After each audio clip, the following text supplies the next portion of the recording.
जिनका परम पावन चरित जल निधि समान अपार है। जिनके गुणों के कथन में गणधर न पावे पार है। बस वीतराग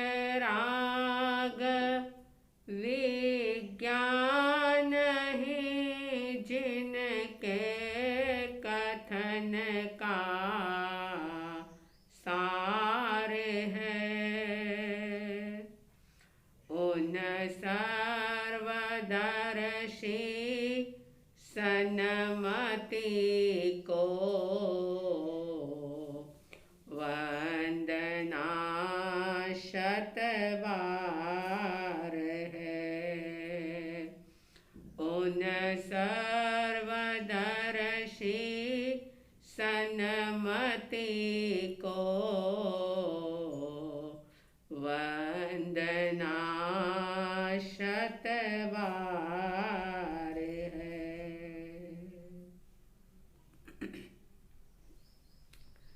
श्रद्धालु जिज्ञासु श्रोताओं, जिनागम के सार के रूप में आत्मा की विशुद्धि करने के लिए आत्म सिद्धि शास्त्र का स्वाध्याय चल रहा है। जैसा कि मैंने कई बार ये बात कही कि सचमुच आप और हम परम भाग्यशाली हैं कि इस पंचम आरे में आत्मविशुद्धि का एक सशक्त आलंबन हमें उपलब्ध हुआ है। इस आत्मसिद्धि शास्त्र के अंतर्गत, जो कि संवाद शैली के अंदर लिखा गया है, इस शास्त्र के अंतर्गत आपने सुना कि हमारी पात्रता और योग्यता किस प्रकार से बढ़ सकती है। हमारी योग्यता पात्रता को बढ़ाने में अवरोधक तत्व क्या है, कौन कौन से ऐसे कारण हैं कि जो हमें अपने ओरिजिनल रूप को प्रकट नहीं होने देते। मतार्थी मानार्थी के लक्षण भी आपने सुने और इसके साथ मुमुक्षु आत्मार्थी के लक्षणों को भी आपने देखा और पूरी एक बड़ी ही वैज्ञानिक प्रक्रिया कि कैसे बोध पैदा होता है, कैसे सतगुरु के वचन या जिनवाणी हमारे अंतर में एक सुविचारणा पैदा करती है। और जब सुविचार पैदा होता है तभी मोक्ष का मार्ग हमें समझ में आता है। ये बात भी मैंने कही थी और बार बार इस बात को याद रखना होगा कि मोक्ष का मार्ग मिल जाना अलग बात और मोक्ष का मार्ग समझ में आ जाना ये बिल्कुल अलग बात है। मार्ग तो पहले भी शायद कई बार मिला होगा, लेकिन मार्ग मिलने के बाद भी उसे हमने समझा नहीं, जाना नहीं और उस पर चलने का कोई भी सम्यक पुरुषार्थ नहीं किया। और यही कारण रहा कि भव भ्रमण का अंत अब तक नहीं आया। आज भी बड़ा ही सुंदर अवसर है अपने हाथ में कि हमें जिन शासन जिन धर्म मिला है एक विचारणा भी भीतर में पैदा हो रही है और उस विचारणा के आधार पर अब मोक्ष मार्ग को समझ लेना है। सिर्फ प्राप्त हो गया है इतना मान करके संतोष नहीं करना, पुरुषार्थ को रोक नहीं देना, लेकिन मोक्ष मार्ग को समझ करके उस पर तीव्र गति से आगे बढ़ना होगा। और ये बात बिल्कुल निश्चित है कि अगर इस जीवन के अंदर मौका चूक गए, अगर अब भी गफलत में रह गए, तो शायद इन फ्यूचर संभावना बहुत कम है कि हमें दोबारा ऐसा कोई अवसर प्राप्त हो जाए। तो बिल्कुल गफलत में ना रहते हुए मोक्ष के मार्ग को समझना है, उस पर चलने का एक सुदृढ़ संकल्प करना है। आत्मसिद्धि शास्त्र की 44 गाथाएं लगभग परिसंपन्न हुई थी और जैसा कि मैंने कहा कि ये आत्मसिद्धि शास्त्र संवाद शैली के अंदर बताया गया है। गुरु शिष्य के संवाद के रूप में इसको लिखा गया। जब 6 पद बताए गए, आत्मा है, आत्मा नित्य है, आत्मा करता है, आत्मा भोगता है और मुक्ति है और मुक्ति का उपाय है।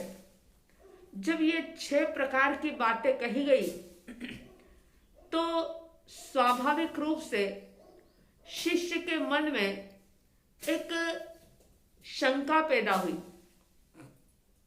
या यूं कह दूं कि एक जिज्ञासा पैदा हुई। 45वीं गाथा, 46वीं गाथा, 47वीं गाथा और 48वीं गाथा, इन 4 गाथाओं के अंदर शिष्य शंका प्रस्तुत कर रहा है। आज हम 45वीं गाथा की बात करेंगे। पहला पद जो है आत्मा है, इसी पहले पद पर शिष्य के मन में शंका पैदा होती है। शंका किस प्रकार की पैदा होती है? जब आप सुनोगे तो आपको ये लगेगा कि ये किसी व्यक्ति विशेष की शंका नहीं, ये लगभग सारे ही लोगों की ये शंका है। जैसे ही ये कहा जाता है कि आत्मा है, तो भीतर में कई लोगों के कई प्रकार के सवाल पैदा हो जाते हैं। कौन से सवाल? तो आइए 45वीं गाथा देखते हैं, जिसमें शिष्य कह रहा है, नथी दृष्टिमां आवतो, नथी जणातो रूप, बीजो पण अनुभव नहीं, तेथी न जीव स्वरूप। शिष्य गुरु के समक्ष अपने मन के भाव प्रस्तुत करते हुए कह रहा है कि आपने कह दिया कि आत्मा है, लेकिन नथी दृष्टि में आवतो, अगर आत्मा है तो मेरी दृष्टि में क्यों नहीं आता, मुझे दिखाई क्यों नहीं देता। नथी जड़ा तो रूप, उसका कोई रूप नजर क्यों नहीं आता, किसी भी रूप में वो क्यों नहीं दिखता? क्योंकि जिन जिन वस्तुओं का अस्तित्व है, जो जो चीजें इस दुनिया के अंदर, इस ब्रह्मांड के अंदर मौजूद है, वो सारी दिखाई देती है। चाहे वो आंखों से दिखाई दे, चाहे वो शब्दों से ग्रहण की जाए, चाहे वह सुगंध दुर्गंध के आधार पर समझ में आए, चाहे वह टेस्ट के माध्यम से समझ में आए, या फिर स्पर्श के माध्यम से उसका बोध हो, लेकिन बोध होता जरूर है। मगर आत्मा एक ऐसी चीज, आप तो कह रहे हो कि आत्मा है, और ये भी बात साथ में कह दी कि अगर पहले स्टेप पर शंका हो गई, अगर तुमने आत्मा है इस बात को नहीं माना, तो तुम्हारी यात्रा किसी भी तरह से आगे नहीं बढ़ पाएगी, भटकाव पैदा हो जाएगा, मोक्ष मार्ग की तरफ यात्रा होगी नहीं। लेकिन शिष्य कह रहा है कि आत्मा है, ये बात आपने कह तो दी, लेकिन कैसे माने, क्योंकि कहीं से कहीं किसी भी प्रकार का अनुभव नहीं होता।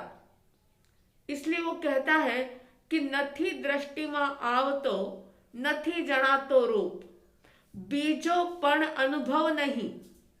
बीजो यानी दूसरा भी किसी प्रकार का कोई अनुभव आत्मा है इस संबंध में नहीं होता। बीजो पण अनुभव नहीं, तेथी न जीव स्वरूप। दूसरा किसी भी प्रकार से आत्मा को लेकर के कोई अनुभव नहीं होता, तो बार बार मन ये कहता है कि आत्मा नहीं है, आत्मा नाम का कोई तत्व, कोई द्रव्य नहीं है। ध्यान रहे, ये बहुत सारे लोगों के मन की शंका है, और जहां शंका है उसका समाधान भी है।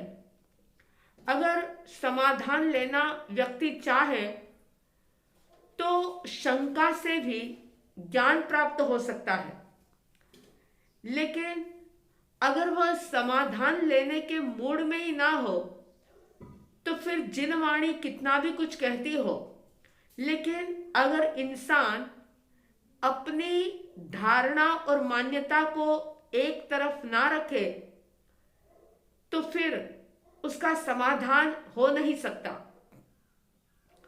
इसीलिए श्रीमद जी ने एक बात कही थी कि सेवे सतगुरु चरण ने त्यागी दई निज पक्ष, यानी खुद की जो अनादि काल की उल्टी मान्यता है, जो गलत धारणा है, उसको साइड में रखना पड़ेगा। जैसा कि आप जानते हैं कि अगर एक कप चाय से भरा हुआ है और उस भरे हुए कप के अंदर कोई और चाय डालना चाहे, तो चाय बाहर आ जाएगी, क्योंकि ऑलरेडी पहले से ही कप भरा हुआ है। ठीक इसी तरह से अगर शंका करने वाला व्यक्ति भी, क्योंकि शंका करना बुरी बात नहीं है, शंका होना स्वाभाविक है, हो सकता है, लेकिन ये बात भी याद रखना होगी कि अगर शंका का सही समाधान मिल रहा है, तो फिर अपना आग्रह, अपनी जिद, अपनी हट छोड़ करके जो तत्व है उसे स्वीकार कर लेना चाहिए। शिष्य ने शंका प्रस्तुत की कि नथी दृष्टि में आवतो नथी जनातो रूप। आज भी कई लोग ये कहते हैं कि आत्मा है, इसे कैसे माना जाए, क्योंकि दिखाई तो देता नहीं, इंद्रियों से प्रत्यक्ष नहीं होता, उसका कोई रूप नजर नहीं आता, और किसी भी प्रकार का कोई दूसरे तरीके से अनुभव नहीं होता। जब ऐसा नहीं होता तो ऐसा लगता है कि जीव नाम की, आत्मा नाम की, चेतना नाम की कोई चीज है नहीं। चार्वाक दर्शन मानता है ये कि आत्मा नहीं है, और चार्वाक दर्शन के अनुसार ही कई लोग अज्ञानता के कारण से इस प्रकार की शंका करते हैं। आपने शायद सुना होगा कि जिनागमों में वर्णन आता है परदेशी राजा का। परदेशी राजा जो किसी जमाने में पूर्णतया नास्तिक थे, और जब उनको आत्म तत्व की बात बताई गई, आत्मा है ये बात बताई गई, तो वे मानने को तैयार नहीं हुए। उन्होंने क्या किया कि क्योंकि वो राजा थे, किसी को कोई कोई गुनाह के कारण से, कोई अपराध के कारण से उन्होंने दंड दिया था। और जब दंड दिया गया, वो व्यक्ति जब मरता है तो उसी समय परदेशी राजा उसके शरीर के 2 टुकड़े करवा देते हैं, सिर्फ आत्मा को देखने के लिए, कि मैं देखूं कि इसकी आत्मा कहां से निकल रही है और इसके अंदर कैसी है आत्मा। और जब 2 टुकड़े शरीर के, बॉडी के 2 पार्ट कर दिए तो भी उनको आत्मा दिखाई नहीं दी, तो कहते हैं कि उन्होंने उस गुनहगार की बॉडी के कई पीस करवा दिए, लेकिन फिर भी आत्मा उनको दिखाई नहीं दी। इतना ही नहीं, उन्होंने किसी को एक पेटी के अंदर बंद करके रखा कि अगर ये व्यक्ति मरता है तो मैं देखूं कि आत्मा, जो आत्मा है ये बात जिनागम कह रहे हैं, तो ये आत्मा जाती कैसे है, निकलती कैसे है, कहीं ना कहीं निकलते हुए तो मुझे दिखाई देगी। और ऐसा सोच करके उन्होंने कई सारे इस प्रकार के प्रयोग किए, लेकिन आत्मा अरूपी है, आत्मा का कोई रूप नहीं है। आत्मा चक्षु से या इंद्रियों से ग्राह्य नहीं है, इंद्रियों से दिखाई नहीं देती। तो परदेशी राजा के मन में कई प्रकार की शंकाएं थी, लेकिन केशी श्रवण का जब सानिध्य उन्हें प्राप्त हुआ और केशी श्रवण ने जब उनको समझाया, जिनागम की बात उनके सामने प्रस्तुत की, कई प्रकार के उदाहरण देकर के जब परदेशी राजा को समझाया गया, तो परदेशी राजा को ये बात समझ में आ गई, भीतर का ज्ञान प्रकट हुआ और वे जो नास्तिक थे वे आस्तिक बन जाते हैं। अज्ञान दूर हुआ और ज्ञान प्रकट हो गया और रोम रोम में ये आस्था हो गई, ये श्रद्धा हो गई कि आत्मा है। लेकिन जब तक आस्था और श्रद्धा नहीं होती तो इस प्रकार की शंका जरूर पैदा हो सकती है। अपने भीतर का अवलोकन करें कि आपके मन में भी कहीं इस प्रकार की कोई संदेह, शंका घर कर रही है। क्या आपके अंदर भी ऐसी कोई शंका चल रही है कि जब दिखाई नहीं देता आत्मा तो हम कैसे स्वीकार करें कि आत्मा है? अगर आपके मन में ऐसी कोई शंका चल रही हो तो कोई बात नहीं, शंका आप जरूर करें, लेकिन जब ये 3-4 गाथाओं के बाद जब सतगुरु के द्वारा जिनागम के आधार पर, जिनवाणी के आधार पर जब इसका समाधान दिया जाएगा तो समाधान को स्वीकार करते हुए आत्मा के अस्तित्व को स्वीकार करें, आत्मश्रद्धा बढ़ाएं। कई लोगों के मन में अलग अलग प्रकार की शंकाएं होती है। इस 45वीं गाथा में जो बात कही वो बात किसी व्यक्ति विशेष की नहीं है।